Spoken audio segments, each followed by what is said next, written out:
Hi friends, welcome to the channel அதிர்ஷ்ட காத்து. நம்ம சேனலில் வந்து மிளகு ரசம் வைக்கிறது எப்படின்னு சொல்லி நான் ஆல்ரெடி வந்து போட்டிருப்பேன்.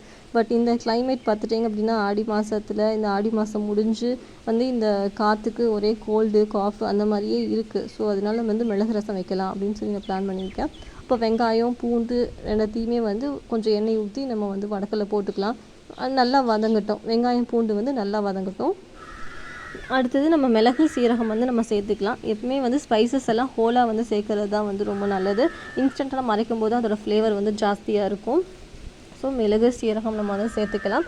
அப்புறம் மிளகாய்த்தூள், மல்லித்தூள், மஞ்சத்தூள் நம்ம சேர்த்துக்கிட்டு நம்ம வந்து நல்லா வதக்கிக்கலாம். இது கூட நம்ம வந்து கொஞ்சம் சுக்கு சேர்த்துக்கலாம். கருவேப்பிலை கொத்தமல்லி கூட நம்ம அரைக்கும் போது நம்ம வந்து கொஞ்சம் சேர்த்துக்கலாம். கருவேப்பிலை கொஞ்சம் ஜாஸ்தி சேர்த்துனாலும் தப்பு கிடையாது. அது நம்மளுடைய ஹேர் க்ரோத் எல்லாத்துக்குமே அயன் கண்டென்ட் எல்லாமே அதிகமாக இருக்கும். அப்புறம் எல்லாம் சேர்த்து நம்ம அரைச்சிக்கலாம். நான் கருவேப்பிலை போட வந்து மறந்துட்டேன். அப்புறம் வந்துட்டு அதே கடாய் தான் நான் வந்து யூஸ் பண்ணியிருக்கிறேன். அதோட கொஞ்சம் எண்ணெய் சேர்த்துட்டு நம்ம வந்து சின்ன வெங்காயம் வந்து 4 சேர்த்துக்கலாம். இது வந்து தாளிக்கிறதுக்கு தான். ஆல்ரெடி நம்ம வந்து வெங்காயம் பூண்டு எல்லாமே வதக்கினால வந்து நம்ம டைரெக்டாக அந்த பேஸ்ட்டை ஊற்றி ஒரு கொதி வந்தோடனே இறக்குனாலே வந்து நம்மளுக்கு போதுமானது. ஸோ வெங்காயம் வதங்கிடுச்சு. அந்த பேஸ்ட்டை வந்து நான் ஊற்றிக்கிறேன்.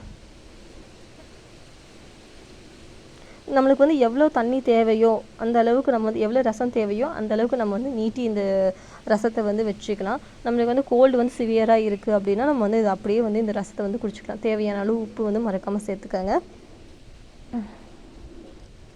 அந்தளவுக்கு நம்ம காரம் வந்து நம்மளுக்கு ஏற்ற மாதிரி காரம் உப்பு நம்ம குழந்தைகள்லாம் இருக்காங்க அப்படின்னா காரத்தை வந்து நம்ம கொஞ்சம் குறைச்சே நம்ம வந்து சேர்த்துக்கலாம்.